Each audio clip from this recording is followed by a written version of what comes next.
Hey hello, welcome to E student online platform. So guys, चलिए आज हम start करते हैं हमारा पार्ट 3 जो हम स्टार्ट किया था डिस्कशन ऑफ CUCT 2007 का पेपर। उसका आज हम पार्ट 3 सॉल्यूशन करेंगे एंड पार्ट 3 में हम क्वेश्चन नंबर फ्रॉम 101 से लेकर क्वेश्चन नंबर 120 तक, मतलब कि जो लास्ट 20 क्वेश्चन है उसको सॉल्व करेंगे। तो चलिए फटाफट स्टार्ट करते हैं आज के सेशन को। ओके, सो गाइस चलिए डिस्कशन स्टार्ट करते हैं from your question number 101। Question number 101 tells us in which of the following process a maximum increase in entropy is observed। मतलब कि आपको इन फॉलोइंग किस आपको प्रोसेस में आपको सबसे ज्यादा एंट्रोपी इंक्रीज करने को देखने को मिल सकता है। Dissolution of salt in water, मतलब कि वाटर में सॉल्ट का डिसोल्यूशन होना, मतलब कि डिसॉल्व होना। कंडेंसेशन ऑफ वाटर का कंडेंस होना and sublimation of naphthalene. Sublimation of naphthalene मतलब कि नैप्थलीन का एकदम सॉलिड स्टेट से directly from gaseous state to convert होना एंड मेल्टिंग ऑफ आइस का मतलब कि सॉलिड से लिक्विड तक, लिक्विड को मेल्ट होना। तो यहाँ पर अगर आप इन जनरल नॉर्मल से अगर थिंक करोगे ना नॉर्मल, तो आपको आंसर पता चल जाएगा कि किस में आपकी जो एंट्रोपी का इंक्रीज होता है। तो जैसे कि इस क्वेश्चन को सॉल्व करने से पहले हमें एक जनरल जो कंसेप्ट है उसको डिस्कशन कर लेते हैं। मान लीजिए कि आप हमारा 3 स्टेट होता है, that is solid state, okay, solid, liquid and gaseous. Okay, solid, liquid and gaseous. अभी हम आपको जो पूछा है कि इंक्रीज इन एंट्रोपी, अभी एंट्रोपी होता क्या है? आपका ये जो एंट्रोपी वर्ड है इससे आपको क्या समझ में आता है? इस वर्ड से, इस एंट्रोपी से आपको क्या समझ में आता है कि एंट्रोपी मतलब कि रैंडमनेस। कहां पर एकदम रैंडमनेस, मतलब कि एकदम डिस्टर्बेंस कहां पर ज्यादा है। आप अगर यहाँ पर एक नॉर्मल से देखोगे, सॉलिड स्टेट में क्या होती है, मॉलिक्यूल एकदम पैक्ड होकर रहते हैं, एकदम पैक्ड होकर रहते हैं। सॉलिड में एकदम मजबूत स्ट्रॉन्ग स्टेट, एकदम साइलेंट होकर रहते हैं। सो दैट्स व्हाई यहाँ पर इतना एंट्रोपी नहीं होता है। लिक्विड में ये थोड़े थोड़े, मतलब कि लिक्विड क्या होता है कि आपका फ्लोइंग करता है, फ्लो करता है एक जगह से दूसरी जगह तक। तो हाँ, हम कह सकते हैं कि यस, सॉलिड से तो ज्यादा एंट्रोपी लिक्विड में है, लेकिन गैस में गैस पार्टिकल्स आपके रैंडमली मूव करते रहते हैं एवरी टाइम। सो वहां पर मतलब कि गैसियस स्टेट में आपका सबसे रैंडमनेस ज्यादा होता है, मतलब कि गैसियस स्टेट में आपका सबसे एंट्रोपी ज्यादा होता है। तो अगर हम देखेंगे कि यहाँ पर पूछा है आपको इंक्रीज इन एंट्रोपी, मतलब कि कहां पर आपकी एंट्रोपी की इंक्रीज हो रही है, तो इन जनरल आपको इंडिकेशन ये दे रहा है कि आपका जो किसी भी स्टेट में वो हो, गैसियस स्टेट में कहां पर जा रहा है। कि अगर कोई सा भी स्टेट में वो प्रेजेंट हो, सॉलिड में हो, लिक्विड में हो, कोई सा भी स्टेट में हो, अगर वो गैसियस स्टेट की तरफ मूव करेगा तो सबसे ज्यादा एंट्रोपी वहां पर ही चेंजेस होगा। और आप देख सकते हो कि ये जो सब्लिमेशन ऑफ नैप्थलीन है ना, सब्लिमेशन, आपको पता है कि सब्लिमेशन मतलब होता क्या है? कि सब्लिमेशन में आपका जो सब्लिमेशन में गाइस होता क्या है कि सब्लिमेशन में आपका directly from solid to gas की, मतलब कि लिक्विड स्टेट भी नहीं आता, डायरेक्टली सॉलिड टू गैस की कन्वर्जन होती है। तो सोचो कि मतलब कि कितनी रेट से आपका जो रैंडमनेस इंक्रीज हो रहा होगा वहां पर। सॉलिड से एकदम गैस से जा रहा है, लिक्विड स्टेट भी नहीं कर रहा, मतलब कि लिक्विड स्टेट को एकदम सरपास कर रहा है। तो that's a sublimation of naphthalene की प्रोसेस में आपका सबसे ज्यादा मतलब कि एंट्रोपी का इंक्रीमेंट होगा। ठीक है, तो आई होप गाइस ये कंसेप्ट आपको क्लियर हो गया होगा। तो अब गाइस चलिए अब हम मूव कर रहे थे हमारे नेक्स्ट क्वेश्चन में। तो नेक्स्ट क्वेश्चन आपका है 102, decomposition of benzene diazonium chloride by using CU2Cl2/HCl to form fluorobenzene is Cannizzaro reaction, Kolbe's reaction, Sandmeyer's reaction and Rastik's reaction. तो आपको क्वेश्चन में सेटअप पूछ क्या रहा है कि आपको पूछ रहा है कि आपका एक बेंजीन डायजोनियम क्लोराइड है, मतलब स्ट्रक्चर को ड्रॉ कर लेते हैं। बेंजीन डायजोनियम क्लोराइड आपका कुछ ऐसा होता है N2+ एंड उसके साथ Cl-, ये आपका होता है बेंजीन डायजोनियम क्लोराइड का सॉल्ट, राइट। अभी इसमें क्या कर रहा है कि बाय यूजिंग क्यूप्रस क्लोराइड, मतलब कि CU2Cl2 in presence of hydrochloric acid, आपको क्या फॉर्म कर रहा है? क्लोरोबेंजीन आपको फॉर्म कर रहा है, एक क्लोरोबेंजीन आपको फॉर्म हो रहा है। तो गाइज आपको पूछ रहा है कि यहाँ पर ये जो प्रोसेस, ये जो रिएक्शन प्रोसेस है, ये कौन सा रिएक्शन प्रोसेस, इसका नाम क्या है गाइज? इसका नाम है सैंडमेयर्स रिएक्शन। ओके, सैंडमेयर्स रिएक्शन, ये तो क्लास 12 का आपका क्वेश्चन है। तो सैंडमेयर्स रिएक्शन आपका इसका डायरेक्टली आंसर बन जाएगा। Okay, Sandmeyer's reaction. Okay, move कर लेते हैं हमारे नेक्स्ट क्वेश्चन है, question number 103, which complex can not ionize in solution, मतलब कि इन चारों में से कौन सा कॉम्प्लेक्स जो है वो जब आपका वाटर में जाएगा तो वो सोल्यूशन में डिसोसिएट नहीं होगा in the form of ion, क्योंकि आपको पता है, मान लीजिए कि आपने एक वाटर का बीकर ले रखा है, इसमें आपका वाटर है। अभी जब आप इसमें सोडियम क्लोराइड पुट करते हो, NaCl की आप जब यहाँ पर पुट करते हो, तो होता क्या है कि वाटर में आपको Na प्लस आपको Cl माइनस देखने को मिलेगा। मतलब कि जो आपका NaCl था वो वाटर में जाने के बाद, डिसोल्व होने के बाद आयंस की फॉर्म में डिसोसिएट हो गया। लेकिन आपको पूछ रहा है इनमें से कौन सा वो कंपाउंड है या कौन सा वो कॉम्प्लेक्स है जो कि वाटर में जाने के बाद, मतलब कि सॉल्यूशन में उसका आयंस की फॉर्म में डिसोसिएट नहीं होगा।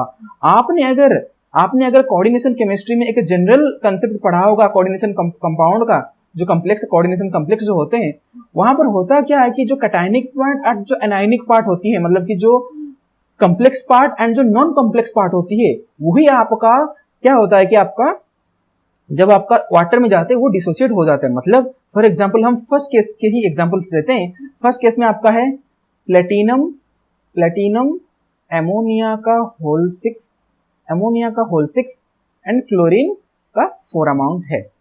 तो जब ये वाला कॉम्प्लेक्स आपका वाटर में जाएगा, तो ये गाइस आपका डिसोसिएट हो जाएगा कुछ इस तरीके से, प्लेटिनम, ठीक है, प्लेटिनम एमोनिया का होल 6 4 प्लस 4Cl माइनस। तो इसमें आपका ये आयंस की फॉर्म में ये डिसोसिएट हो जाएंगे।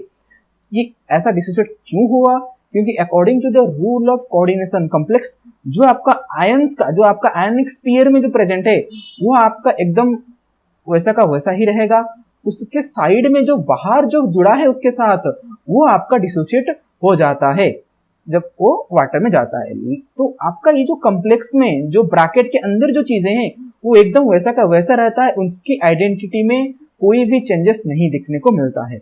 तो अगर हम ऑप्शन ए को फर्स्ट को देखें, ऑप्शन सेकंड को देखें एंड ऑप्शन थर्ड को देखें, तो सब में तो ऐसा ही है कि कॉम्प्लेक्स पार्ट है और एक आउटर पार्ट भी है। इसमें भी आउटर पार्ट है और इसमें भी आउटर पार्ट है। तो ये आउटर पार्ट एंड ये कॉम्प्लेक्स पार्ट बोथ आयंस में डिवाइड हो जाएंगे। लेकिन जो आपका फोर्थ जो ऑप्शन में गिवन है COCl3 एमोनिया का होल 3, ये तो पूरा का पूरा ही आपका कॉम्प्लेक्स है, बाहर तो कुछ भी नहीं है। मतलब कि ये जो कॉम्प्लेक्स है, ये जो वाटर में जाएगा ये डिसोसिएट नहीं होगा, क्योंकि कोऑर्डिनेशन कॉम्प्लेक्स का ये रूल है कि आपका जो आयनिक स्फीयर में जो प्रेजेंट है ये कभी भी डिसोसिएट नहीं होते। मतलब कि यहां से एक एमोनिया बाहर निकलकर नहीं आ सकता during your solution. Okay, so I hope कि आपको डीप कंसेप्ट जो क्लियर हो गया होगा एंड इसका आंसर बन जाएगा ऑप्शन नंबर 4। सो अब हम मूव कर जाते हैं हमारे नेक्स्ट क्वेश्चन में।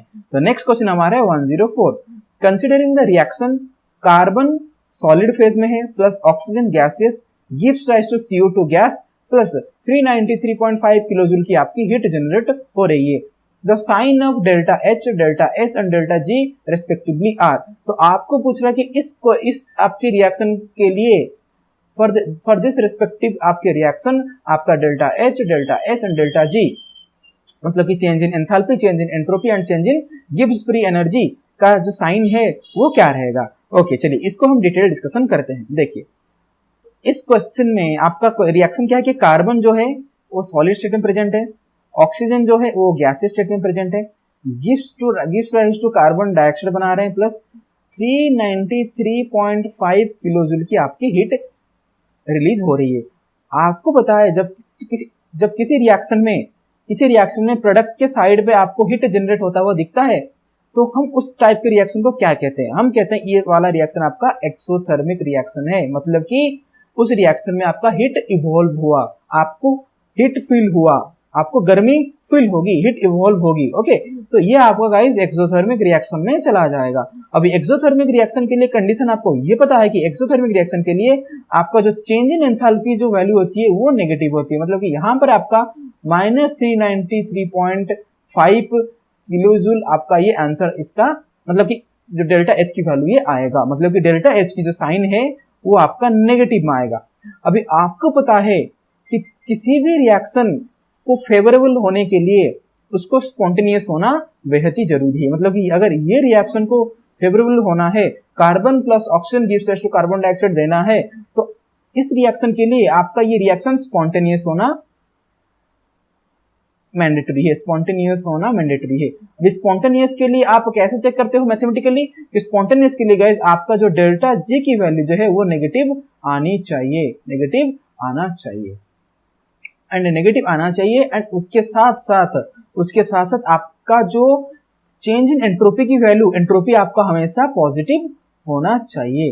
अब देखिए यहां से हम रिलेशन निकालते हैं। देखिए आपका एक रिलेशन होता है थर्मोडायनेमिक्स में, delta G is equals to delta H minus T delta S, ये आपका गाइस रिलेशन रहता है।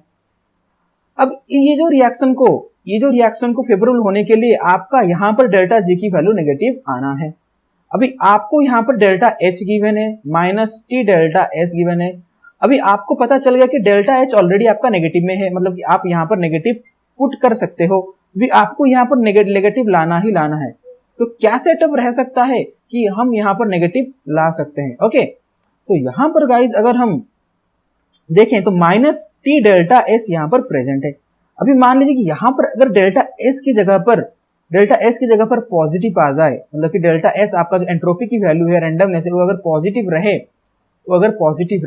अभी पॉजिटिव माइनस, मतलब कि यहाँ पर मान लीजिए कि यहाँ पर ये तो आपका नेगेटिव है, माइनस इधर यहाँ पर नेगेटिव है, टेम्परेचर के साथ मान लीजिए कि ये कोई पॉजिटिव वैल्यू आ रहा है, तो आपको पता है कि प्लस इंटू माइनस मतलब कि पॉजिटिव इंटू नेगेटिव आपका क्या आता है, प्लस माइनस इंटू नेगेटिव में आता है। तो आपका ये जो पूरा का पूरा जो पार्ट है, मतलब ये यहां से लेकर यहां तक आपका ये नेगेटिव में आ जाएगा एंड यहां से लेकर यहां तक आपका ये नेगेटिव में आ जाएगा। तो नेगेटिव प्लस नेगेटिव आपका ऑब्वियस सी बात है आपको नेगेटिव ही लाकर आपको दे देंगे, राइट, आपको नेगेटिव ही लाकर दे देंगे।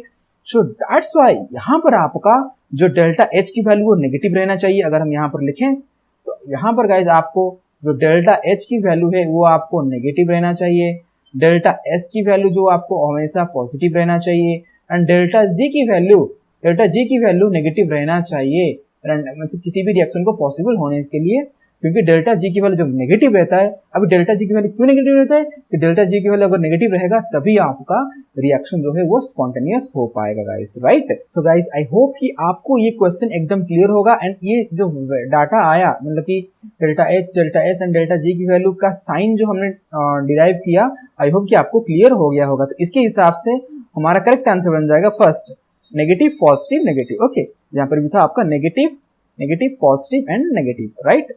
ओके, अब चलिए हम मूव कर जाते हैं हमारे next question 105। The product formed when hydroxyl amine condense with a carbonyl compound is called. जब आपका क्वेश्चन को अच्छे से समझिए, क्वेश्चन पूछ रहा है कि the product formed okay when hydroxyl amine, जब आपका हाइड्रोक्सिल एमीन कंडेंस करेगा कोई सा भी कार्बोनिल कंपाउंड के साथ, हाइड्रोक्सिल एमीन जब कोई सा भी कार्बोनिल कंपाउंड के साथ कंडेंस करेगा तो आपका जो प्रोडक्ट है वो आपको क्या फॉर्म होगा, hydrazone, hydrazine, oxygen and hydrazide. तो चलिए इसको हम रिएक्शन को डिस्कशन कर लेते हैं। देखिए इस रिएक्शन में होगा क्या कि आपको पूछ रहा है कि आपका हाइड्रोक्सिल एमीन है जो कि कंडेंस करेगा या जो कि रिएक्शन करेगा किसके साथ, एक कार्बोनिल कंपाउंड के साथ। कार्बोनिल कंपाउंड आपका क्या होता है कि कार्बोनिल कंपाउंड हमारा होता है, इन जनरल हम यूज करते हैं एल्डिहाइड एंड कीटोन को हम इन जनरली कार्बोनिल कंपाउंड कहते हैं। ऐसा क्यों, क्योंकि एल्डिहाइड एंड कीटोन में आपका कार्बोनिल ग्रुप प्रेजेंट है। तो चलिए हम मान लीजिए कि हमने कार्बोनिल कंपाउंड को एज ए एल्डिहाइड मान लिया, राइट। एल्डिहाइड का हम एक जनरल स्ट्रक्चर ले लेते हैं, R C double bond O H. Okay, ये आपका कार्बोनिल ग्रुप है, सो दैट्स व्हाई एल्डिहाइड आपका एक कार्बोनिल कंपाउंड होता है। तो मान लीजिए कि हमने एल्डिहाइड को एज ए कार्बोनिल कंपाउंड ले लिया। अभी इसके साथ हम कंडेंस करेंगे हाइड्रोक्सिल एमीन को। अभी ये बहुत ही इंपॉर्टेंट है, मतलब कि आप अभी इस क्वेश्चन को सॉल्व करने के लिए आपको हाइड्रोक्सिल एमीन्स का जो मॉलिक्यूलर फॉर्मूला ये आपको आना चाहिए। जो हाइड्रोक्सिल एमीन का जो मॉलिक्यूलर फॉर्मूला होता है गाइस वो आपका होता है NH2OH, बस यही आपका होता है हाइड्रोक्सिल एमीन, राइट। ये आपका होता है हाइड्रोक्सिल एमीन। ओके, अभी इसके साथ जब रिएक्शन ये करेगा, जब यहाँ पर भी कुछ रिएजेंट्स होते हैं तो अब हम इसको कंसीडर नहीं करते हैं। मान लीजिए कि यहाँ पर कुछ अकॉर्डिंग टू इस रिएक्शन के लिए जो रिएजेंट यूज होता है, मान लीजिए कि वो रिएजेंट है अभी, तो हमें बस अभी रिएक्शन को देखना है और हमारा जो प्रोडक्ट क्या फॉर्म हो रहा है उसको देखना है। अब यहाँ पर होता क्या है, यहाँ पर होता क्या कि यहाँ पर एक वाटर की रिमूवल होता है, मतलब कि यहाँ पर ऑक्सीजन एंड यहाँ पर ये जो वाटर है यहाँ पर ये वाटर की रिमूवल हो जाता है। जब यहाँ पर एक वाटर की रिमूवल हो जाता है तो आपको गाइस फॉर्म क्या होगा, सिंगल बॉन्ड C, यहाँ पर आपका हाइड्रोजन प्रेजेंट है, double bond N, single bond OH, आपको ये फॉर्म हो जाएगा एंड इसका नाम है एल्डिहाइड, क्योंकि एल्डिहाइड, इसका नाम है एल्डिहाइड ऑक्सिन, इसका नाम क्या है, एल्डिहाइड ऑक्सिन, प्लस इसके साथ आपका water as a by product निकल जाता है। ठीक है, तो आपका गाइस यहाँ पर ऑक्सिन फॉर्म होता है, सो डायरेक्टली हमारा आंसर बन जाएगा यहाँ पर ऑक्सिन, कि जब आपका हाइड्रोक्सिल अमीन एक कार्बोनिल कंपाउंड के साथ कंडेंस होता है तो आपको ऑक्सिन प्रोडक्ट फॉर्म होता है, राइट। चलिए मूव कर जाता है हमारे नेक्स्ट क्वेश्चन में, question number 106, which of the following forms a colourless solution in aqueous medium. अभी आपको पूछ रहा है कि इनमें से कौन सा वो ऑप्शन है जहां पर आपको एक कलरलेस सॉल्यूशन मिलेगा in aqueous medium. Titanium 3+, scandium 3+, vanadium 3+, chromium 3+। Okay, तो इसको हम अप्रोच कैसे करेंगे, इस टाइप के क्वेश्चन देखिए। ये गाइस आपका कोऑर्डिनेशन कंपाउंड का क्वेश्चन है, मतलब कि कोऑर्डिनेशन केमिस्ट्री का टॉपिक का क्वेश्चन आया है। भाई आपको ये जो एलिमेंट्स हैं ऑक्सीडेशन स्टेट में आपको गिवन है, अभी आपको पूछ रहा है जो सॉल्यूशन फॉर्म होगा एक्वस मीडियम में वो कलरलेस किस कंपाउंड में होगा। देखिए गाइस, जब हम कोऑर्डिनेशन केमिस्ट्री पढ़ते हैं एंड वहां पर जब हम कलर, मतलब कि कोई सा भी कॉम्प्लेक्स हो, कंपाउंड हो, सॉल्यूशन हो, कुछ भी हो, वो कलर होगा या कलरलेस होगा, वो डिपेंड किस पे करता है, वो इन जनरल डिपेंड करता है ऑन पेयर्ड इलेक्ट्रॉन्स में, क्या वो एलिमेंट में, क्या वो कंपाउंड में, क्या वो मेटल में, जिसमें भी क्या अनपेयर्ड इलेक्ट्रॉन प्रेजेंट है। अगर अनपेयर्ड इलेक्ट्रॉन प्रेजेंट है तो आपका वो कॉम्प्लेक्स है या वो एलिमेंट है या वो मेटल है, वो आपका कलर दिखाएगा। अगर अनपेयर्ड इलेक्ट्रॉन नहीं है तो वो कलरलेस में जाएगा। अब हमें यही टास्क अभी करना है कि टाइटेनियम 3+, इस सारे के अभी इलेक्ट्रॉनिक कॉन्फ़िगरेशन अभी हमें देखना है, तभी हमें पता चल पाएगा कि किसमें आपका अनपेयर्ड इलेक्ट्रॉन प्रेजेंट रह रहा है और किसमें नहीं। अगर मान लीजिए कि हमने 1 by 1 देखने को स्टार्ट करेंगे, टाइटेनियम 3+, ओके, टाइटेनियम 3+, इसका जो कॉन्फ़िगरेशन होता है क्या है गाइस, इसका कॉन्फ़िगरेशन गाइस होता है आर्गन 18, ओके, आर्गन 18, उसके बाद आर्गन 18 आर्गन स्कैंडियम का ना, मैंने ऐसे याद रखता हूँ, सचिन तेंदुलकर, तो इसका गाइस रहता है आर्गन 18 3d1 4s0। अभी इसका क्या रहता है, आर्गन 18 3d1 4s0। तो यहां पर आप देख सकते हो कि 3d में 1 इलेक्ट्रॉन है, मतलब कि जो डी आपका सबसेल है, जो डी सबसेल में 5 ऑर्बिटल्स जो हैं वहां पर आपका एक ही इलेक्ट्रॉन प्रेजेंट है, मतलब कि यहाँ पर अनपेयर्ड इलेक्ट्रॉन प्रेजेंट है। सो दैट्स व्हाई ये तो आपका कलरिंग सोल्यूशन बनाएगा, तो ये तो कलरलेस नहीं बनाएगा, तो आपका यहाँ पर ये ऑप्शन नहीं होगा। अब चलिए मूव करते हैं हमारे आप स्कैंडियम 3+ में। अगर हम स्कैंडियम 3+ देखेंगे, अगर हम स्कैंडियम 3+ देखें तो यहाँ पर आप देख सकते हो, अगर हम यहाँ पर देखें इसका इलेक्ट्रॉनिक कॉन्फ़िगरेशन होता है क्या, स्कैंडियम 3+ का, इसका इलेक्ट्रॉनिक कॉन्फ़िगरेशन होता है आर्गन 18 3d0 4s0, गलत लिख दिया, हाँ 4s0, मतलब कि 3d में भी 0 इलेक्ट्रॉन है, 4s में 0 इलेक्ट्रॉन है, और अभी आर्गन 18 है, तो आर्गन 18 मतलब ये तो पेयर्ड अप है ऑलरेडी, एकदम फुलफिल्ड है, एकदम आर्गन 18 फुलफिल्ड है एकदम, 3d 0 है, 4s 0 है, मतलब कि यहाँ पर आपके कोई सा भी अनपेयर्ड इलेक्ट्रॉन है ही नहीं। तो गाइस ये वाला जो स्कैंडियम 3+ है ये आपका कलरलेस में चला जाएगा। तो सेम अभी अगर आप वेनेडियम 3+ को देखोगे, सेम अभी आप क्रोमियम 3+ को देखोगे, ये आपका टास्क रहेगा, आप खुद से आपका कॉपी में खुद से इसका इलेक्ट्रॉनिक कॉन्फ़िगरेशन को ऑब्जर्व करना, जैसे हमने टाइटेनियम 3+ एंड स्कैंडियम 3+ को ऑब्जर्व किया, आपको पता चल जाएगा। जैसे कि यहाँ पर हमने टाइटेनियम 3+ में आपको एक अनपेयर्ड इलेक्ट्रॉन दिख गया, तो वहां पर भी आपको ऑड इलेक्ट्रॉन्स, मतलब कि ऑड इलेक्ट्रॉन्स आपको इंडिकेट करते हैं अनपेयर्ड इलेक्ट्रॉन के थ्रू। यहाँ पर ऑड इलेक्ट्रॉन कितना था, 1 था, किसी में 3 हो सकता है, किसी में 5 हो सकता है, तो ऐसा गाइस हो सकता है। अगर ऑड इलेक्ट्रॉन दिखे, अनपेयर्ड इलेक्ट्रॉन दिखे, तो आप समझ जाना कि ये आपका कलरिंग कंपाउंड है, कलरिंग सॉल्यूशन दिखाएंगे। तो यहाँ पर स्कैंडियम 3+ आपका आंसर बन जाएगा, जो कि आपका एक कलरलेस सॉल्यूशन आपको देगा, राइट। तो आई होप कि आपको ये कंसेप्ट आपको क्लियर हो गया होगा। तो अब गाइस चलिए अब हम मूव कर जाते हैं हमारे नेक्स्ट क्वेश्चन में, question number 107। Okay, question number 107 वो क्या कह रहा है कि when A sulphur solution is evaporated sulphur is obtained, जब आपका सल्फर सॉल को इवापोरेट किया जाता है तो आपका सल्फर ऑब्टेन होता है। On mixing with water sulphur solution is not form, the sol is hydrophilic, hydrophobic, reversible and that is lyophilic. अभी आपको ये अच्छे से समझिए, स्टेटमेंट से ही आपको डायरेक्टली आंसर आ जाएगा। अभी स्टेटमेंट आपको कह रहा है कि when A sulphur salt is evaporated sulphur is obtained. जब सल्फर सॉल्ट को लिया जाता है एंड उसको इवापोरेट किया जाता है तो आपका सल्फर ऑब्टेन आपको हो जाएगा। अभी जब on mixing with water sulphur salt is not form. जब आपका वाटर के साथ इसको मिक्स किया जाता है तो आपका सल्फर सॉल्ट फॉर्म नहीं होता है। तो आपका सॉल्ट कैसा है, मतलब कि क्या क्या इसके पीछे का रीजन है कि वाटर के साथ मिलाने के बाद आपको सल्फर सॉल्ट नहीं मिलता है। तो आपका जब मतलब कि आप यहाँ से एक अंदाजा लगाइए कि वाटर ये हेटिंग है, क्योंकि वाटर के साथ जब मिल जाता है आपको तो आपका प्रोडक्ट फॉर्म नहीं होता है। मतलब कि वाटर का ये हेट कर रहा है, ये मतलब कि वाटर के साथ जब आप मिला दे रहे हो ये मना कर रहा है, नहीं मैं तो रिएक्शन में नहीं पार्टिसिपेट करूंगा क्योंकि आप मुझे वाटर से मिला दिया और मेरा चाहत नहीं था कि मैं वाटर से मिलूं। मतलब कि ये आपको कहीं ना कहीं आपको हाइड्रोफोबिक का इंडिकेशन कर रहा है, क्योंकि आपको वैसे पता है कि हाइड्रोफिलिक मतलब कि वाटर लविंग एंड हाइड्रोफोबिक मतलब कि वाटर हेटिंग। तो गाइस आपका यहाँ पर डायरेक्टली आपका आंसर बन जाएगा हाइड्रोफोबिक। बस कुछ फंडा नहीं था, बस आपको एक लिंक लगाना था, लिंक करना था। ओके, सो आई होप कि आपको ये क्वेश्चन क्लियर हो गया होगा। तो अब गाइस चलिए हम मूव करते हैं 108 में। An alkyl halide react with alcoholic ammonia in a sealed tube. The product form will be okay. आपको कह रहा है कि आपका एक अल्काइल हैलाइड है। ओके, रिएक्शन यहाँ पर लिखते हैं, आपका एक अल्काइल हैलाइड है, मतलब कि alkyl halide R X, R कोई आपका अल्काइल ग्रुप है, एक्स कोई आपका हैलाइड है, क्लोरीन ब्रोमीन कुछ भी हो सकता है। React with ammonia. ओके, ये रिएक्ट किसके साथ कर रहा है, ये रिएक्ट कर रहा है अमोनिया के साथ, NH3 के साथ। तो अभी आपको ये सील्ड ट्यूब में हो रहा है, तो अभी आपको प्रोडक्ट क्या फॉर्म होगा। देखिए गाइज, ये एक बहुत ही अच्छा सा रिएक्शन है। आपको यहाँ पर ऑप्शन पूछा कि primary amine, secondary amine, tertiary amine, a mixture of all three. आपको यहाँ पर होता है क्या कि a mixture of all three form होता है, मतलब कि आपको यहाँ पर प्राइमरी अमीन मिल जाएगा, सेकेंडरी अमीन भी मिल जाएगा एंड आपको यहाँ पर टर्शियरी अमीन भी मिल जाएगा। तो कैसे मिलता है, देखिए पहले तो आप इसका सेटअप लिखोगे, जब ये आपका रहेगा तो आपको प्रोडक्ट फॉर्म कैसे होगा कि यहाँ पर हम अमोनिया को इस तरीके से लिख सकते हैं, NH2 bond hydrogen.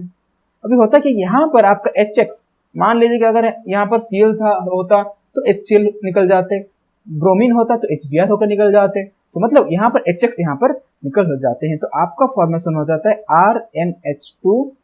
RNH2 plus HX। Okay, अभी होता क्या कि अब देखिए ये आपका कौन सा अमीन है, ये आपका 1 डिग्री अमीन है। अभी ये आपका 1 डिग्री अमीन है, या आप इसको प्राइमरी अमीन कह सकते हो। और एक बात को डिस्कशन कर लेते हैं कि primary amine, secondary amine, tertiary amine ये पहचानते कैसे हैं। देखिए मैं बता दूं कि ये जो अमोनिया जो ग्रुप है, ये जो अमीन का ग्रुप है, अगर ये जिस कार्बन से अटैच्ड है, ये अगर फर्दर किसी कार्बन, अगर सिंगल कार्बन से अटैच्ड है या ओनली एक ही कार्बन से, ये फंक्शनल ग्रुप डायरेक्टली एक ही कार्बन से अटैच्ड है, तो इसको हम कहते हैं 1 डिग्री अमीन। ओके, तो ये गाइस आपका हो जाएगा 1 डिग्री अमीन। अभी होता क्या है कि रिएक्शन यहाँ पर स्टॉप नहीं होता है, रिएक्शन आपका फर्दर भी प्रोसीड करता है। लेकिन यहाँ पर जो आपका RNH2 का फॉर्म हुआ प्राइमरी अमीन का, प्राइमरी अमीन क्या करता है, फर्दर आपका रिएक्शन कर लेता है RX के साथ, क्योंकि अल्काइल हैलाइड के साथ।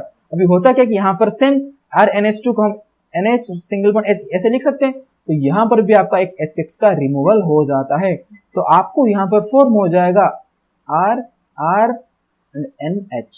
ओके, तो ये गाइस आपका है 2 डिग्री अमीन, यहाँ पर गाइस है 2 डिग्री अमीन। ऐसा क्यों है, क्योंकि यहाँ पर आपका जो फंक्शनल ग्रुप है वो एक ही अल्काइल ग्रुप से अटैच था, एक ही कार्बन से अटैच था, तो दैट्स ये 1 डिग्री अमीन था, ये प्राइमरी अमीन था। अभी आपका ये जो अमीन्स का ग्रुप है, ये अभी दो अल्काइल ग्रुप मतलब कि दो कार्बन से अटैच है, so that's way 2 degree amine है। तो इसके बाद होता क्या है कि रिएक्शन स्टॉप नहीं होता है, जो आपका यहाँ पर RNH का जो ये फॉर्म हुआ, इसके बाद फर्दर आपका RX के साथ रिएक्शन कर जाए, तो करने के बाद यहाँ पर भी सिम आपका HX का रिमूवल हो जाता है। सो दैट्स व्हाई आपको फॉर्म यहाँ पर हो जाता है R, मतलब कि हम इसको कलेक्टिवली ऐसा लिख सकते हैं कि R का होल 3 N, ओके, R का होल 3 N प्लस सेम यहाँ पर R मतलब HX का आपका बाई प्रोडक्ट का जनरेशन होता है। सो दैट्स आप कह सकते हो कि यहाँ पर R3N का जनरेशन हो गया। अब ये R3N का ये आपका है 3 डिग्री अमीन, ये गाइस आपका है आपका 3 डिग्री अमीन। कैसा है, क्योंकि आपका ये जो N है, आपका जो एमीन का फंक्शनल ग्रुप है ये डायरेक्टली नाउ थ्री आपका मिथाइल मतलब कि आपका अल्काइल ग्रुप से अटैच्ड है, मतलब कि 3 कार्बन से अटैच्ड है। सो दैट्स व्हाई ये भी आपका 3 डिग्री अमीन है। तो आप देख सकते हो कि एक सिंगल आपका रिएक्शन से स्टेप बाय स्टेप फर्दर आपको 3 डिग्री भी अमीन मिला, 2 डिग्री भी अमीन मिला, 1 डिग्री भी अमीन मिला। सो दैट्स आपका आंसर आपका बन जाएगा ए mixture of all of the 3। Okay, so I hope कि आपको ये क्वेश्चन क्लियर हो गया होगा। अब चलिए हम फटाफट मूव कर लेते हैं हमारे next question, that is the question number 109। When concentrated H2SO4 is heated with phosphorus pentoxide P2O5, the acid is converted into, अभी आपका जो सल्फ्यूरिक एसिड है H2SO4 ये किस में कन्वर्ट होगा, मतलब कि आपको इनडायरेक्टली क्वेश्चन ये पूछना चाह रहा है कि आपको अगर H2SO4 आपका प्रेजेंट है सल्फ्यूरिक एसिड, अभी इसको अगर फास्फोरस पेंटॉक्साइड के साथ P2O5 के साथ इसको अगर हिट किया जाए तो आपका ये जो H2SO4 है ये किस में कन्वर्ट होगा। तो इस क्वेश्चन को सॉल्व करने के लिए आपको करना क्या होगा कि देखिए आपका जो फास्फोरस पेंटॉक्साइड है ये गाइस आपका एक डिहाइड्रेटिंग एजेंट है, जो आपका P2O5 है ये आपका एक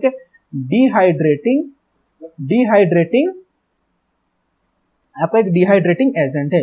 सो दैट्स व्हाई ये डिहाइड्रेटिंग एजेंट मतलब कि वाटर रिमूविंग हाइड्रेट मतलब कि वाटर, डिहाइड्रेटिंग एजेंट मतलब कि वाटर की रिमूवल एजेंट है। ओके, सो गाइस आपका ये डिहाइड्रेटिंग एजेंट है, मतलब कि ये क्या करेगा H2SO4 से आपका वाटर मॉलिक्यूल को रिमूव कर देगा। जब H2SO4 से मतलब H2O एक निकल जाएगा तो आप समझ सकते हो कि आपका प्रोडक्शन क्या होगा कि SO3 प्लस आपका यहाँ पर जनरली वाटर और उसके साथ कुछ बाई प्रोडक्ट फॉर्म होते हैं, मतलब कि हमारा जनरली SO3 आपको मिल जाता है। ओके, मतलब आपका जब H2SO4 को फास्फोरस पेंटॉक्साइड के साथ हिट किया गया तो आपको SO3 मतलब कि सल्फर इसका नेम क्या है, इसका नेम है सल्फर ट्राइऑक्साइड की आपको जनरेशन होकर आपको मिल गया। तो आपका यहाँ पर आंसर बन जाएगा सिंपली सल्फर ट्राइऑक्साइड। तो आई होप कि आपको ये क्वेश्चन क्लियर हो गया होगा guys. Okay, so next question is your question number 110। Okay, entropy of the universe is, आपको पूछ रहा है कि एंट्रोपी ऑफ द यूनिवर्स की जो एंट्रोपी है, जो यूनिवर्स की जो रैंडमनेस है वो क्या हो रहा है, continuously increasing, continuously decreasing, zero and constant. According to third law of thermodynamics, अगर आप थर्ड लॉ ऑफ थर्मोडायनामिक्स को देखेंगे तो according to third law of thermodynamics entropy of the universe is always continuously increasing. Sorry third law नहीं, according to second law of thermodynamics. Okay, according to second law of thermodynamics आपका जो universe का जो entropy है वो हमेशा continuously आपका increase कर रहा है। ये अभी साइंटिफिकली अभी प्रूफ भी हो रहा है कि हमारा जो अर्थ का जो एंट्रोपी है वो दिन ब दिन बढ़ता चला जा रहा है, मतलब कि इंक्रीमेंट हो रही है एंट्रोपी में, रैंडमनेस में अभी इंक्रीमेंट हो रही है। तो आपका गाइस यहाँ पर डायरेक्टली आंसर बन जाएगा कि entropy of the universe continuously increasing, continuously decrease नहीं होगा, कभी भी जीरो नहीं होगा एंड कांस्टेंट नहीं होगा, कांस्टेंट नहीं होता है, कंटिन्यूअसली इंक्रीज करता है। ओके, तो आई होप कि ये क्वेश्चन आपको क्लियर हो गया होगा। तो अब चलिए हम मूव करते हैं क्वेश्चन नंबर 111 में, मतलब कि 111 क्वेश्चन नंबर में हम मूव कर जाते हैं। क्वेश्चन आपको पूछ रहा है कि which of the following salt on being dissolved in water gives pH greater than 725 degree Celsius.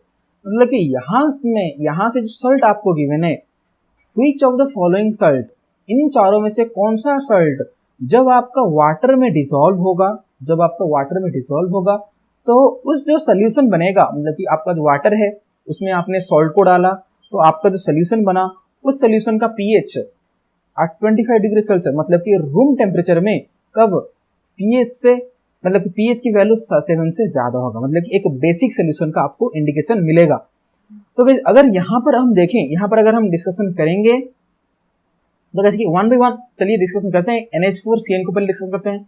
मान लीजिए कि हमने NH4CN को, हमको आंसर पता नहीं है, हमने क्या किया कि NH4CN को वाटर के साथ HOH के साथ ऐड किया, तो आपको यहाँ पर फॉर्म क्या होगा, H प्लस OH माइनस है, NH4 प्लस है, Cl माइनस है, मतलब कि प्लस माइनस जुड़कर आपका प्रोडक्ट देंगे, मतलब कि यहाँ पर आपको मिल जाएगा NH4OH प्लस HCN, आपको ये मिल जाएगा। अगर हम देखेंगे NH4Cl को, ओके, NH4Cl को प्लस HOH के साथ, तो यहाँ से हमें मिलेगा NH4OH NH4OH प्लस आपको मिलेगा HCl, ओके HCl। अगर हम KNO3 को देखें, KNO3, okay potassium nitrates plus HOH, तो गाइस आपको यहाँ से मिलेगा पोटेशियम हाइड्रोक्साइड KOH प्लस आपको मिलेगा यहाँ पर HNO3, okay HNO3 nitric acid. अगर आप KCN को यहाँ से रिएक्शन कराओगे, KCN प्लस आप अगर यहाँ से HOH कराओगे तो गाइस यहाँ पर आपको क्या मिलेगा, यहाँ पर आपको मिलेगा KOH प्लस आपको HCN आपको मिल जाएगा। ओके तो गाइस ये प्रोडक्ट आपको जनरेशन होकर मिले। तो यहाँ से अभी यहाँ से आपको ऑब्जर्व करना है कि किस जो सोल्यूशन बनेगा, मतलब ये आपका एक सोल्यूशन बन गया। अभी आपका NH4OH एंड HCN का आपका यहाँ पर सोल्यूशन बन गया। अभी आपको ऑब्जर्व करना है ये जो चारों सोल्यूशन आपका जनरेशन हुआ, कौन से किस सोल्यूशन में आपका जो pH का वैल्यू होगा वो 7 से ग्रेटर होगा, मतलब कि आपको एक बेसिक सोल्यूशन आपको मिल रहा है। अगर हम यहाँ पर देखें NH4OH प्लस HCN का, देखिए NH4OH तो आपका वीक बेस है, एक आपका वीक बेस है, ओके वीक बेस है। एंड HCN जो है आपका ये भी आपका एक नॉर्मल आपका एक वीक एसिड है, ये आपका एक वीक एसिड है। अभी NH4OH आपका वीक बेस है, अभी HCl आपका स्ट्रॉन्ग एसिड है। तो स्ट्रॉन्ग एसिड है तो कभी भी आपका बेसिक सोल्यूशन नहीं हो सकता। अभी weak base and weak acid है तो ये न्यूट्रलाइज्ड हो जाएंगे, न्यूट्रल सोल्यूशन मिलेगा, मतलब कि आप ये नहीं कह सकते कि pH की वैल्यू जो 7 से ज्यादा हो जाएगा। अभी अगर आप KOH देखोगे, KOH, यस KOH आपका स्ट्रॉन्ग बेस है, हाँ यहाँ पर चांसेस हैं कि pH की वैल्यू सोल्यूशन का 7 से ज्यादा हो, लेकिन यहाँ पर साइड में HNO3 भी तो है, नाइट्रिक एसिड, ये तो आपकी काफी स्ट्रॉन्ग एसिड है, लेकिन एसिड यहाँ से डोमिनेट कर जाएगा तो आपको pH की वैल्यू 7 से ज्यादा देखने को नहीं मिला। लेकिन अभी अगर हम फाइनल ये वाला सोल्यूशन को अभी अगर हम देखें, HCN आपका एक वीक एसिड है, आपका एक वीक एसिड है, लेकिन आपका KOH जो है आपका एक स्ट्रॉन्ग बेस है, मतलब strong base versus weak acid. तो अभी स्ट्रॉन्ग बेस आपका डोमिनेट कर जाएगा एंड आपका जो सोल्यूशन वो बेसिक बन जाएगा। सो दैट्स आपका जो सोल्यूशन का जो pH है वो 7 से ग्रेटर बन जाएगा। सो दैट्स वाई आपका यहाँ पर आंसर बन जाएगा KCN। जो KCN जो सॉल्ट है यही जब आपका वाटर में डिजोल्व होगा तभी आपका जो सोल्यूशन का pH है वो 7 से ग्रेटर होगा। ओके सो अब चलिए हम मूव करते हैं हमारे क्वेश्चन नंबर 112 को। The reagent used in Clemmensen reduction है, ये तो काफी डायरेक्टली क्वेश्चन हो गया, तो आंसर आपका बन जाएगा zinc Hg concentrated HCl, zinc एमालगम concentrated HCl। सो अगर गाइस यहाँ पर हम क्लेमेंसन रिडक्शन को रिएक्शन को डिस्कशन करेंगे, Clemmensen reduction reaction, okay Clemmensen reduction reaction, okay Clemmensen reduction reaction को, तो क्लेमेंसन रिडक्शन रिएक्शन आपको कुछ ऐसा रहता है कि ये जो क्लेमेंसन रिडक्शन है ये ओनली एप्लीकेबल रहता है फॉर योर कार्बोनिल कंपाउंड। मान लीजिए कि हमने कीटोन को आज हमारा कार्बोनिल कंपाउंड लिया कीटोन, तो होता क्या है कि जब आप कीटोन को जब आप इसका जो रिएजेंट है Clemmensen reduction zinc Hg, zinc एमालगम hydrochloric acid, ये सेटअप अभी आप इसको अगर दे दोगे तो होता क्या कि ये जो कार्बोनिल ग्रुप है ये कार्बोनिल ग्रुप को एकदम रिड्यूस करके वैनिश कर देता है एंड यहाँ पर आपको RCH2R की यहाँ पर जनरेशन हो जाएगा। मतलब कि यहाँ से आपको कंप्लीट आपका जो कार्बोनिल ग्रुप है, यहाँ पर आपका ये जो कार्बोनिल ग्रुप है, ये आपका कंप्लीटली वैनिश हो जाता है। तो यही रहता है आपका क्लेमेंसन रिडक्शन रिएक्शन एंड यहाँ पर जो रिएजेंट आपका रहता है ये आपका रहता है zinc एमालगम concentrated HCl। I hope कि आपको क्लियर हो गया होगा। अब गाइस चलिए हम करते हैं क्वेश्चन नंबर 113 में। When potassium bromide KBr is dissolved in water, K plus ions are oxidized, reduced, hydrolyzed and hydrated। मतलब आपको ये कह रहा है, मतलब ये क्वेश्चन आपको ये कह रहा है कि आपका जब पोटेशियम ब्रोमाइड KBr वाटर के साथ HOH के साथ डिसॉल्व होगा तो आपको जनरली क्या फॉर्म होगा, आपको फॉर्म होगा KOH प्लस HBr। तो यहाँ पर ये जो पोटेशियम है ये क्या हो गया आपका, ये हाइड्रेटेड हो गया ना, हाइड्रेटेड। तो यहाँ से आपका आंसर बन जाएगा ये जो चीज है after addition of water KBr जो आपका है क्या हो गया, ये आपका हाइड्रेटेड हो गया। तो आपका डायरेक्टली आपका यहाँ पर आंसर बन जाएगा hydrated, right. Okay now discussion करते हैं क्वेश्चन नंबर 114 को। The noble gas mixture is cooled in a coconut ball at 173 kelvin temperature. मतलब कि एक नोबल गैस का मिक्सचर है, मतलब कि नोबल गैस मतलब कि हिलियम, नियन, आर्गन, क्रिप्टन, जेनन, इन सब की रेडन, इन सब की एक नोबल गैस की एक मिक्सचर है जिसको क्या किया जा रहा है कि कोकोनट बल्ब में इसको कूल किया जा रहा है। कितने टेम्परेचर में, 173 केल्विन टेम्परेचर में इसको कूल किया जा रहा है।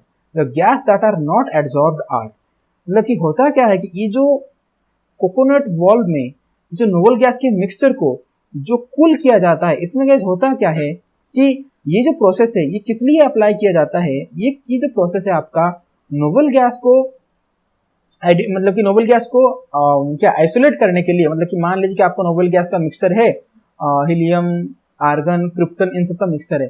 अभी आपको हीलियम, आर्गन, क्रिप्टन के मिक्सचर से आपको हीलियम और ये जो आर्गन, क्रिप्टन को आपको मतलब कि सेपरेट करना है। तो आपको ये मेथड आपको अप्लाई करना रहता है कि आपको वो नोबल गैस के मिक्सचर को आपको कोकोनट बॉल में लेकर कूल करना रहता है एंड वहां पर चारकोल आपका प्रेजेंट रहता है। तो होता क्या है कि मैकेनिज्म यहाँ पर होता है कि जो आपका देखिए अभी आपका नोबल गैस क्या क्या रहते हैं, आपका नोबल गैस का अगर हम आप सीरीज देखोगे तो होता क्या कि हीलियम, इसके नीचे नियन, इसके नीचे आर्गन, इसके बाद क्रिप्टन, जेनॉन, रेडन, ऐसा रहता है। एंड डाउन द ग्रुप क्या रहता है कि आपका मास, मतलब कि आपका जो वेट है वो इंक्रीज करता है। मास क्या है, जो वेट है जो इंक्रीज करता है। तो होता क्या है कि जब आप ये मिक्सचर ऑफ नोबल गैस को जब आप जो आपका कोकोनट जो बॉल में जब आप कूल करोगे तो जिसका वेट, जिसका मास ज्यादा रहता है वो क्या करता है कि आपका चारकोल के सरफेस में आकर आपका एब्जॉर्ब हो जाते हैं। तो ये आपका आइसोलेट हो जाते हैं। लेकिन जो हीलियम एंड नियन होते हैं, इनकी जो साइज ये काफी क्या होता है, इनका साइज काफी स्मॉल होता है। सो दैट्स व्हाई यहाँ पर ये जो स्मॉल पार्टिकल्स होते हैं ये चारकोल की सरफेस में एब्जॉर्ब नहीं हो पाते हैं।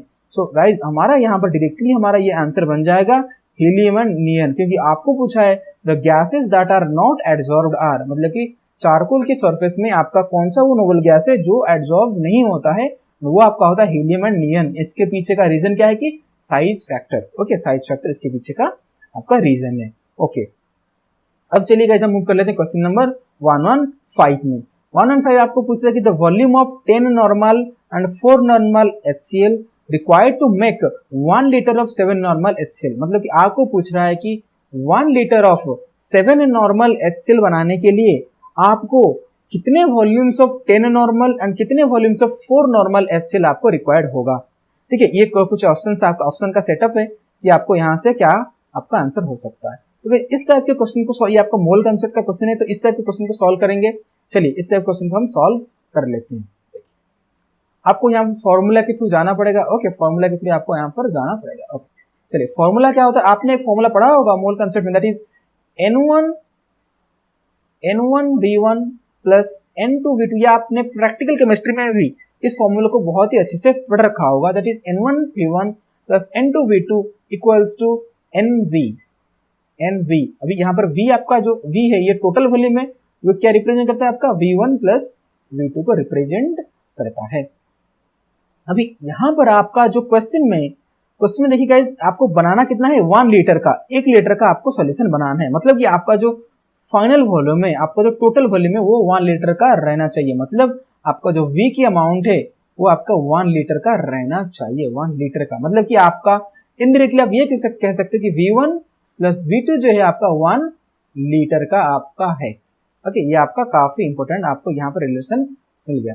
अभी हमें सॉल्व करना है। आपको N1 क्या गिवन है, N1 आपको गिवन है 10 नॉर्मल, V1 आपको पता नहीं, आपको आइडेंटिफाई करना है, प्लस N2 आपको गिवन है 4, V2 आपको पता करना है, इक्वल्स टू N जो फाइनल N क्या है 7 नॉर्मल है, एंड फाइनल वॉल्यूम आपको पता है 1 लीटर, मतलब कि 7 into 1 दैट इज 7। ओके, अब यहां से आप एक कर सकते हो, देखिए अभी आपका यहाँ पर फॉर्म क्या हो गया, आपका अभी फॉर्म हो गया कि 10V1 plus 4V2 equals to 7। अभी आपको ये रिलेशन आपको मिल गया। अभी यहाँ पर V1 और V2 आपका अननोन है, जिसकी वैल्यू आपको निकालना है। अभी यहाँ पर हम क्या कर सकते हैं, V1 equals to 1 minus V2, तो ये लिख सकते हैं, है कि नहीं, ये रिलेशन आपको लिख सकते हैं। अभी अगर हम V1 की वैल्यू को लेकर यहाँ में पुट कर दें, मतलब कि V1 की जगह पर 10 इंटू V1 की जगह पर मान लीजिए हमने 1 माइनस V2 को पुट कर दिया, plus 4 into V2 equals to 7। मतलब यहाँ पर सारे जो अननोन डाटा थे वो V2 में एक ही फॉर्म में आ गए। अभी जस्ट इसको आप सिंप्लीफाई करते हैं, 10 into 1 is 10 minus 10V2 plus 4V2 equals to 7। अभी जो अननोन पार्ट एंड जो न्यूमेरिकल पार्ट को वन साइड कर लेते हैं, मतलब कि 7 को इधर ले आते हैं, तो 10 minus 7 equals to -4v2 plus 10v2, तो आपका यहाँ पर क्या हो जाएगा, आपका यहाँ पर बन जाएगा 6v2, right. 6v2 equals to यहाँ पर बन जाएगा आपका 3, मतलब कि 6v2 इक्वल्स टू आपका आंसर आ गया 3। अभी यहाँ पर आपको v2 इक्वल्स टू क्या आ जाएगा 3/6, मतलब कि 0.5 लीटर, मतलब कि आपको v2 की वैल्यू जो है, v2 की वैल्यू जो है आपको मिल गया 0.5 लीटर। अब v1 आपको यहाँ से इजीली निकल जाएगा, मतलब कि v1 equals to 1 minus v2 ही तो है, मतलब कि 1 माइनस 0.5 इक्वल्स टू 0.5 लीटर, मतलब कि आप डायरेक्टली आपका आंसर मिल गया, that is v1 and v2 both आपका 0.5 लीटर का होना चाहिए। सो अगर हम ऑप्शन में देखें, ऑप्शन नंबर डी आपका करेक्ट आंसर बन जाएगा, क्योंकि ऑप्शन नंबर डी में आपका गिवन है कि 0.50 litre of 10 normal HCl and 0.5 litre of 4 normal HCl। तो गाइस ये आपका आंसर बन जाएगा। क्योंकि हमने यहाँ पर सॉल्व कैसे किया, हमने फॉर्मूला को डायरेक्टली यूज किया n1v1 plus n2v2 equals to nv, and इसी फॉर्मूला को बस हमने सिंपल मैथमेटिक्स के through step by step solve किया एंड फाइनली हमें आंसर हमें मिल गया। तो गाइस आपको, आई होप कि आपको 115 क्वेश्चन नंबर आपको क्लियर हो गया होगा। अब गाइस हम चलते हैं हमारा नेक्स्ट क्वेश्चन 116 में। 116 आपको कह रहा है कि metal present in insulin, insulin में आपका कौन सा मेटल प्रेजेंट है, आपका कौन सा मेटल प्रेजेंट है। ये सिंपल आंसर है, आपका इंसुलिन में आपका जिंक मेटल प्रेजेंट रहता है। Okay, now move to next question, question number 117। Carbon forms 2 oxide which have different composition. Okay, carbon क्या करता है कि आपका 2 ऑक्साइड फॉर्म करता है, ओके, जो कि डिफरेंट कंपोजिशन का होते हैं। The equivalent mass of which remains constant, मतलब कि वो जो 2 कार्बन की जो ऑक्साइड्स होते हैं, पहले तो चलिए कार्बन की 2 ऑक्साइड को ही लिख लेते हैं।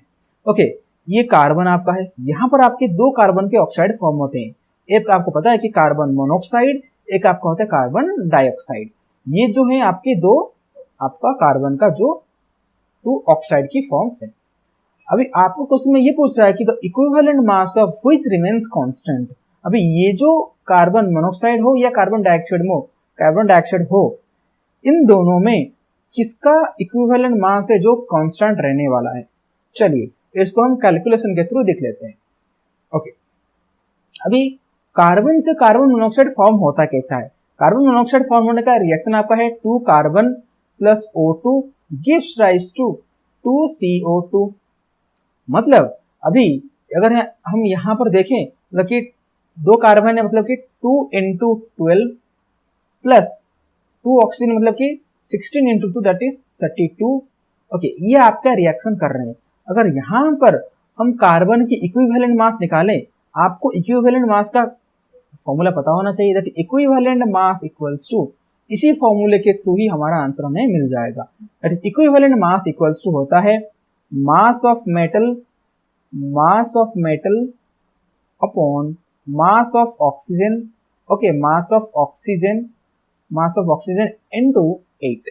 अभी इसकी जगह पर अगर हम वैल्यू पुट कर दे, हम यहाँ पर किसका, मान लीजिए कि हमने यहाँ पर इक्विवेलेंट मास ऑफ कार्बन को निकालने चलते हैं। चलिए, इक्विवेलेंट मास ऑफ कार्बन, तो मास ऑफ मेटल, मतलब कि जिस मेटल के लिए या जिस एटॉम के लिए आप इक्विवेलेंट मास काउंट कर रहे हो, उसका जो मास है ये ऊपर में रहेगा मास ऑफ मेटल्स में। अभी हम काउंट कर रहे हैं किसका, कार्बन का मास, इक्विवेलेंट मास काउंट कर रहे हैं फॉर कार्बन मोनोऑक्साइड। चलिए पहले हम कार्बन मोनोऑक्साइड के लिए equivalent mass of carbon count करते हैं। तो equivalent mass of carbon equals to हो जाएगा, मास ऑफ मेटल कितना है 2 into 12 that is 24 upon mass of oxygen क्या है 32 into 8 इक्वल्स टू आपका आ रहा है 6। मतलब कि कार्बन मोनोऑक्साइड में आपका इक्विवेलेंट मास ऑफ कार्बन है 6। अब चलिए कार्बन डाइऑक्साइड में काउंट करके देखते हैं क्या सेम आता है क्या। ओके, अभी कार्बन डाइऑक्साइड फॉर्म कैसा होता है, C+O2, सिंपल आपको पता है कि CO2 बनता है। अभी यहाँ पर क्या है, कार्बन का मास 12, ऑक्सीजन का मास है 32 एंड आपको ये CO2 बन रहा है। अगर हम यहाँ पर equivalent mass of carbon count करें, इक्विवेलेंट मास ऑफ कार्बन अगर हम यहाँ पर काउंट करें, तो मास ऑफ यहाँ पर कार्बन क्या है 12 upon 32, mass of oxygen 32 into 8, जो कि आपका आंसर यहाँ पर आ जाएगा 3। मतलब कि CO2 के लिए आपका इक्विवेलेंट मास कार्बन का क्या आ रहा है 3 आ रहा है। अभी कार्बन मोनोऑक्साइड के लिए क्या आ रहा था 6 आ रहा था। मतलब कि आपका यहाँ पर जो 2 फॉर्म्स ऑफ कार्बन, मतलब कि जो 2 ऑक्साइड का फॉर्म था कार्बन का, carbon monoxide and carbon dioxide में, जो कार्बन का इक्विवेलेंट मास है वो आपका कांस्टेंट नहीं रह रहा है, मतलब कि वो चेंजेस हो रहा है। एक में हमें 6 मिला तो एक में हमें 3 मिला। तो यहाँ पर ऑप्शन में क्या था, ऑप्शन में था carbon oxygen, neither carbon nor oxygen, both carbon and oxygen. Okay, तो यहाँ पर गाइस आपका आंसर हो जाएगा कार्बन, क्योंकि आपका ऑक्सीजन जो है, ऑक्सीजन तो फिक्स रह रहा है, मतलब कि यहाँ पर भी आप देख सकते 32 है, मतलब कार्बन मोनोऑक्साइड के केस में भी, एंड ओके सॉरी यहाँ पर CO2 नहीं होगा, यहाँ पर कार्बन मोनोऑक्साइड, तो कार्बन मोनोऑक्साइड केस में भी आपका 32 हो रहा है, एंड कार्बन डाइऑक्साइड के केस में भी आपका यहाँ पर भी देखो आप 32 ही प्रेजेंट है। तो ऑक्सीजन का जो मास है वो तो सेम रह रहा है, लेकिन जो कार्बन का मास है वो चेंजेस हो रहा है। एंड आपको क्वेश्चन में पूछता किसका है, किसका रिमेन्स कांस्टेंट, किसका चेंजेस हो रहा है, ये नहीं पूछा है आपको, पूछा है किसका रिमेन्स कांस्टेंट। अभी अभी आपने देखा कि कार्बन का चेंजेस हो रहा है एंड ऑक्सीजन का कांस्टेंट रह रहा है, तो आपका डायरेक्टली आपका आंसर बन जाएगा ऑक्सीजन। अभी आपको अगर क्वेश्चन में पूछता the equivalent mass of which, किसका आपका इक्विवेलेंट मास रिमेन्स चेंज, किसका रिमेन्स चेंज होता है, तो आप सिंपली आंसर कर देते हैं आपका कार्बन। ओके, चलिए अब हम लोग कर देते हैं क्वेश्चन नंबर 118 में। क्वेश्चन आपको पूछ रहा है कि maximum number of molecules of methyl iodide CH3I that can react with a molecule of CH3NH2 methylamines are, मतलब कि कितने नंबर्स ऑफ मिथाइल आयोडाइड हैं CH3I जो कि मैक्सिमम रिएक्ट कर सकते हैं आपका CH3NH2 के साथ। चलिए रिएक्शन करके ही देखते हैं कि हम एकदम लास्ट एक्सटेंट तक रिएक्शन करते चलते हैं, देखते हैं कि कितने नंबर्स ऑफ CH3I जो पॉसिबल होते हैं रिएक्ट करने के लिए। ओके, चलिए रिएक्शन को स्टार्ट करते हैं। आपका रिएक्शन में क्या है कि CH3NH2 CH3NH को हम NH2 को हम CH3NH ऐसा लिख सकते हैं कि CH3NHH। अभी इसके साथ हम एडिशन कर रहे हैं किसका, मिथाइल आयोडाइड का। अभी होगा क्या इस रिएक्शन में, होगा क्या कि यहाँ पर आपका HI यहाँ पर आपका रिमूव हो जाएगा। जब यहाँ पर HI रिमूव हो जाएगा तो आपको क्या मिल जाएगा, मिथाइल का होल 2 एंड NH। अभी ये जो रिएक्शन है ये फर्दर इसमें और एक हम मिथाइल आयोडाइड ऐड कर सकते हैं। अगर हम मिथाइल आयोडाइड और एक ऐड कर लेंगे तो यहाँ पर रिएक्शन क्या होगा कि सेम यहाँ पर ये H एंड ये आयोडीन मिला के रिमूव हो जाएंगे -HI, एंड यहाँ पर आपको क्या बन जाएगा, यहाँ पर आपको बन जाएगा मिथाइल का होल 3N। अब फर्दर आप यहाँ पर जब अगर मान लीजिए कि आपने मिथाइल आयोडाइड का एडिशन किया तो यहाँ पर अभी HI की रिमूवल के लिए हाइड्रोजन प्रेजेंट नाइट्रोजन के पास नहीं है, कोई सा भी अभी हाइड्रोजन प्रेजेंट नहीं है। सो दैट्स व्हाई ये जो रिएक्शन ये फर्दर प्रोसीड नहीं करेगा। मतलब कि जब आप CH3NH2 के साथ CH3I का रिएक्शन करते हो आपका मैक्सिमम 1 एंड ये 2, मतलब कि मैक्सिमम आपका 2 मॉलिक्यूल्स ऑफ मिथाइल आयोडाइड ही आपका यूज हो सकते हैं। तो गाइस आपका यहाँ पर डायरेक्टली आपका आंसर बन जाएगा option number 2। Okay, now question number 109, Ellingham diagram represent a graph del G versus T, del G not versus T, del S versus P, del G versus P। तो guys Ellingham diagram में आपका जो plot होता है, मतलब कि Ellingham diagram में आपका मतलब कि मान लीजिए कि हमने एलिंगम डायग्राम को चलिए ड्रॉ करते हैं। एलिंगम डायग्राम ये काफी इंपोर्टेंट है according to exam point of view, Ellingham diagram. Okay, इसका अगर हम ग्राफ देखें तो ग्राफ में होता क्या है कि इसका जो ग्राफ है, इस ग्राफ में होता क्या है कि यहाँ पर आपका डेल्टा G नॉट रहता है, मतलब कि standard change of Gibbs energy, and यहाँ पर रहता है टेम्परेचर। तो होता क्या है गाइस, अगर आप टेम्परेचर बढ़ाते चलोगे तो अगर मान लीजिए ये आपका बेसलाइन होता है, ये आपका एक बेसलाइन होता है। मान लीजिए कि अगर आपका किसी भी रिएक्शन के लिए ग्राफ नीचे जा रहा है तो आपका वो इंडिकेट करेगा कि ये एक फेवरेबल रिएक्शन की तरफ इंडिकेट करेगा। ऐसा क्यों है, क्योंकि आपको पता है कि ये जो बेसलाइन है इसकी वैल्यू यहाँ पर 0 रहता है। अभी 0 से नीचे आया मतलब कि नेगेटिव में आया, राइट, मतलब कि जो स्टैंडर्ड डेल्टा G नॉट की वैल्यू है वो नेगेटिव में आ रहा है। एंड आपको पता है कि जब आपका डेल्टा G की वैल्यू नेगेटिव में आता है तो आप उसको बोलते हो कि वो स्पॉन्टेनियस रिएक्शन, मतलब कि आपका रिएक्शन फेवरेबल। अगर मान लीजिए कि एलिंगम डायग्राम में प्लॉट आपका ऊपर की तरफ जाता है, ये इंडिकेट करता है कि डेल्टा G की वैल्यू पॉजिटिव आ रहा है। अभी जब डेल्टा G की वैल्यू जब पॉजिटिव आता है वो नॉन स्पॉन्टेनियस रिएक्शन को इंडिकेट करता है, मतलब कि एक अनफेवरेबल रिएक्शन को इंडिकेट करता है। यही आपका रहता है एलिंगम डायग्राम की फुल कंसेप्ट। ओके, तो हमने यहाँ पर एलिंगम डायग्राम की कंसेप्ट भी डिस्कशन कर लिया। तो आप देख सकते हो कि यहाँ पर ग्राफ जो है वो किसके वर्सेस किसके में प्लॉट हो रहा है, वो आपका डेल्टा G नॉट, मतलब कि standard Gibbs free energy change versus temperature. तो इसके हिसाब से आपका आंसर बन जाएगा option number second. Okay, I hope कि आपको ये क्वेश्चन क्लियर हो गया होगा। अब गाइस चलते हैं, हम करते हैं हमारा लास्ट क्वेश्चन, पेपर का last question, question number 120। Identify the or not containing iron. इनमें से कौन सा जो ओर है जिसमें आयरन मतलब कि Fe का मेटल प्रेजेंट नहीं है। तो ये गाइस काफी इंपॉर्टेंट, मतलब कि इंपॉर्टेंट भी तो है लेकिन ये इंफॉर्मेटिव भी है। अगर आपको पता है तो कर पाएंगे, नहीं तो नहीं कर पाएंगे। ओके, तुक्का मारना गलती रहेगा। तो यहाँ पर आपका आंसर आ जाता है कार्नालाइट। कार्नालाइट में होता क्या है कि आपका आयरन प्रेजेंट रहता है। मतलब ये जो नेम से ये याद रखना काफी हेक्टिक हो जाता है। ओके, एकदम इंफॉर्मेटिव हो जाते हैं एंड ये बहुत ही रेक्टिफिकेशन वाला काम रह जाता है कि आपको बस याद रखना रहता है। तो गाइस एक ऐसा और जिसमें आपका आयरन का प्रेजेंस नहीं हो तो वो आपका रहता है कार्नालाइट। कार्नालाइट में आपका आयरन प्रेजेंट नहीं रहता है। ठीक है, अगर हम कार्नालाइट की जो बेसिक जो फॉर्मूला देखें कार्नालाइट, तो गाइस कार्नालाइट का फॉर्मूला होता है आपका कार्नालाइट का अगर मैं फॉर्मूला आपको देखूं तो मुझे भी याद नहीं है, तो इसका फॉर्मूला रहता है पोटासियम KMgCl3.6 वाटर। तो यही रहता है आपका कार्नालाइट का फॉर्मूला।